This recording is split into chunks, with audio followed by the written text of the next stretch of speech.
Jangan lupa like, komen, dan subscribe channel YouTube TVRI Bengkulu dan nyalakan lonceng notifikasinya. Oke pemirsa, kita lanjutkan lagi obrolan pagi ini bersama Bang Eko Putra Utama selaku Badan Timnas Esport gitu Bang ya. Iya. Kayak gitu. Tadi udah diceritakan nih mungkin awalnya karena pelampiasan mungkin ya tadi ya. Iya. Kayak gitu kan terjun di dunia e-sport gitu. Sebagai player lah ya. Pemain Ya, sebagai player. pemain gitu kan. Nah, ini pemirsa juga pasti pengen tahu nih. Badan Timnas e-sport itu seperti apa? Maksudnya dari cerita awal mungkin bergabung, tugasnya juga. Jadi lanjutin yang tadi ya. Terus sudah besar tuh kan tim SKI, tahu-tahu ada clash dikit dan ya udah bubar. Tersisalah sekitar 4 orang ini ya termasuk saya juga mikir Yang bertahan ya? Iya, yang bertahan. Ini kita mau ngapain lagi nih? Ya. Mau bubar bener atau kita mau lanjutin? Wah, kayaknya lanjut aja sih Bang, kata anak-anak kan. Ya udah mikir ini di Bengkulu sih apa organisasi yang belum ada di Bengkulu untuk e-sport. Wah, ini bagus nih. Ketemulah yang namanya IESPA. IESPA searching, ketemulah sekjen yang waktu itu Mas Prana. Dia juga open, welcome. Yaudah, Bengkulu buka aja IESPA katanya. Oh, itu sekjen pusat yang Ya, waktu itu ya. Terus kebukalah IESPA dan ada satu masa diundang ke Jakarta untuk Munas. Musyawarah nasional. Ya, Munas, seluruh provinsi datang anak-anaknya, terus ada juga orang-orang besar yang di e-sport. Wah, keren-keren. Itu tahun 2020 kalau nggak salah. 2020. 2020. Ya, 2020. Jadi diundang, ketemulah yang namanya Richard Permana. Mungkin kalau dia nonton nih ketawa-ketawa aja deh. Nanti disebarin nih. Iya. Gitu, linknya juga biar kokonya nonton nih. Jadi ketemu Richard Permana. Dan saat itu memang saya itu ngefans juga sama tim NXL. NXL itu adalah tim pertama yang menjuarai MPL season 1. Season 1. Wah, itu keren sih. Terus ketemu ngobrol-ngobrol. Ya, kalau orang baru ketemu ngobrol yang ngomongnya sebatasnya lah mungkin ya gitu ya. Sambil makan kan. Iya. Ya udah. Kok pokoknya ngobrol sama saya itu, terus tukaran nomor handphone. Setelah selesai Munas balik lagi ke Bengkulu. Oh ya, lupa ini nomor Koko belum Eko save atau ini chat. Kok ini nomor Eko kok. Oh iya, gue save ya. Ya. Terus sekitar 2 atau 3 bulan ya gitulah di WA-in. Mas Eko, gue butuh bantuan lu nih katanya kan. Butuh bantuan apa? Itu secara tiba-tiba aja. Wah, tiba-tiba aja. Jadi kayak ini ada apa nih? Ada apa nih? Masih gue butuh bantuan lu, masih ya apa kok. Gue butuh tenaga dan otak lu untuk timnas. Wah, timnas gitu ya. Timnas apa nih? Timnas e-sport. Wah, langsung nih kan mikir jeder. Wah, e-sport. Wah, kayak dibalikin lagi nih flashback yang kemarin kan. Ya udah kok, ayo. Sebagai apa? Nanti gue kabarin ya. Terus tahu-tahu Tapi pernah menyangka sebagai player kah atau apakah saat itu? Enggak. Karena posisinya itu umur juga udah enggak efektif buat jadi player. Oh iya. Ya udah, dia masukin ke badan timnas.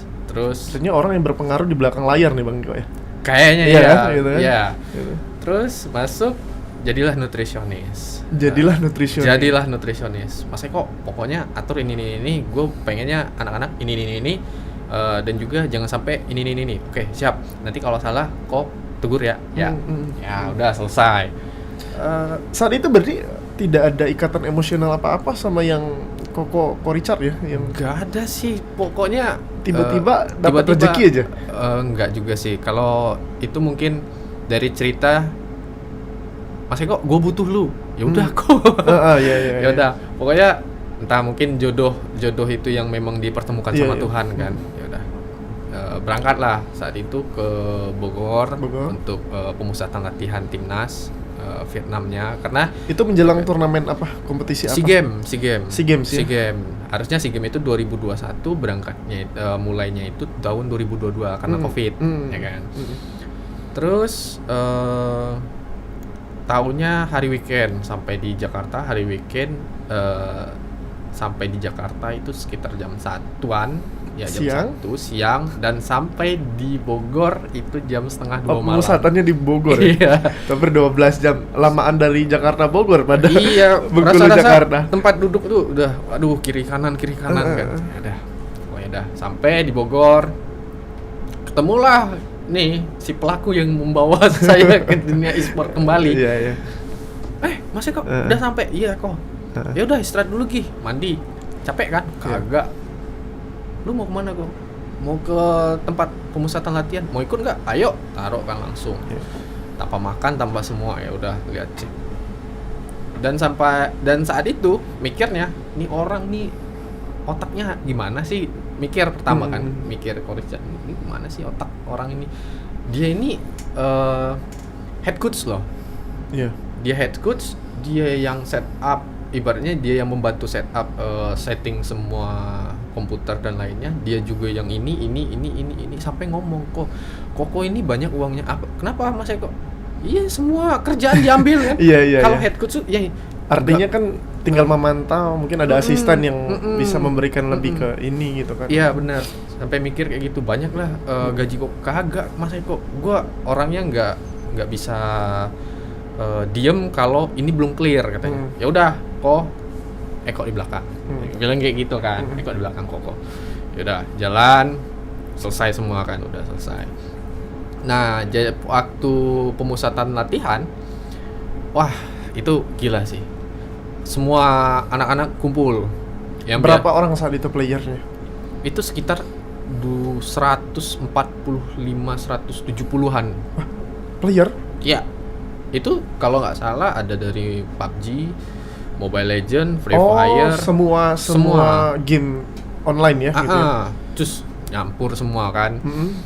Wah, ini gimana nih ngatur makan semua kan mikir kan. Iya. Karena kita nutrisionis dan juga mikir di awal harusnya step by step dari kita tuh memperkenalkan makanan yang bergizi dan ini kita perbaiki dulu pola makannya. Iya, Karena bener. ini juga pernah sih ngerasain gimana caranya dan juga main game walaupun nggak seprofesional mereka ya.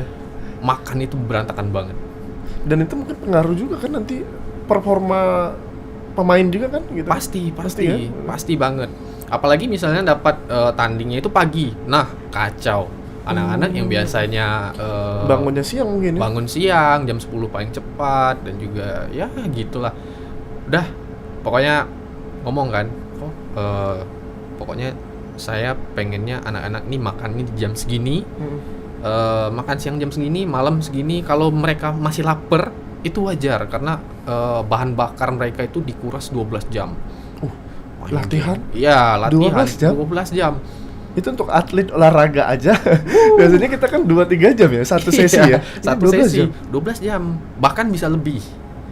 Kalau misalnya memang mereka itu mau Berarti breaknya itu cuman makan tuh, Bang? makan doang. Itu salut sih, gila nih anak-anak. Nggak ada break nonton YouTube gitu kan? Iya, nggak ada. Jadi mikir, wah ini mereka ini perlu asupan yang memang high lah, Iya, yang lebih kan. Iya. Ya udah ngomong ke kepala koki belakang. Pokoknya saya pengennya jam sekian ada ini. Pokoknya jam sekian ada ini, ada ini. Oke, dia bilang kan. Wah, kepenuhin semua. Wah, ini yang kurang lagi nih. Wah, air nggak ada nih. Besok pokoknya saya harus ada air galon di sini. Terus anak satu ini. Pokoknya Udah disiapin ya? Iya, pokoknya setiap hari itu ada aja. Kalau kita misalnya di olahraga biasa, kita udah tahu nih, ini anak si A, B, C. Kamu makannya ini. Kalau kamu nggak nurut, berarti kamu nggak mau maju, nggak mau menang. Nah, kalau anak e-sport, ngapain sih?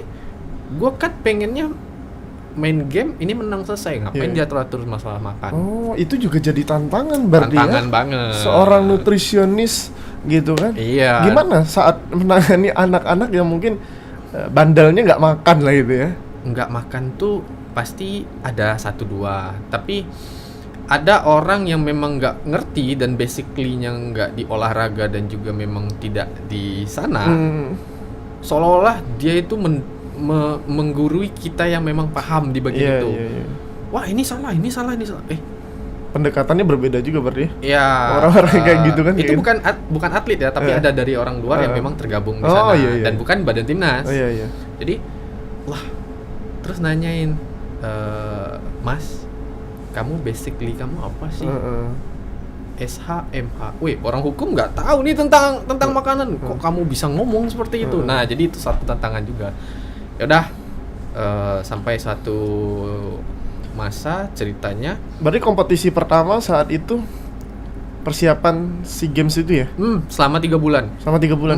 Pokoknya banyak lah, ya, ada anak COVID, ada ini, pokoknya terus merangkap juga jadi medis. Wah, ini harus ini anak ini harus dicek nih 1 bulan sekali. Terus wah, kopi jangan ini terus sosialisasi karena memang sekarang ini kafein itu dianggap tidak ada dopingnya, tapi di negara lain dan juga sudah diakui kalau misalnya lewat kadar sekian Iya, iya. untuk tubuh, kalau tubuh kan berbeda-beda nih. Mereka kadar normalnya berapa tuh, Bang Eki? 300 sampai 400 gram sehari itu udah lebih ya udah Kalau selesai. bisa kita asumsikan dengan segelas kopi itu biasanya Paling untuk 1 hari itu 2 gelas paling 2 udah. gelas ya? 2 gelas paling udah over lah Iya, ibaratnya. iya. Artinya range 2 gelas itu udah mencapai 300 sampai 400. Iya, ya? iya. Di itunya. Jadi kita sosialisasi tim coachnya, jangan ada anak-anak yang makan ini. Jangan ada yang minum ini. Kalau misalnya ada yang minum ini obat ini ngomong ke kita, terus ada alergi ini ngomong ke kita biar makanannya khususin. Wah, itu 170-an harus dipikirin satu-satu, nggak mungkin dong. Iya, iya. Jadi Oke. harus banyak lah variasi makanan. Iya. Baik, mungkin ditahan dulu Bang Eko Iya. gitu kan. Kita lanjutkan lagi bagaimana keseruan nanti mungkin di negara-negara yang sudah dikunjungin gitu untuk Bang Eko sendiri gitu. Untuk Iya. para pemirsa jangan kemana-mana, tetap di Opini Obrolan Pagi.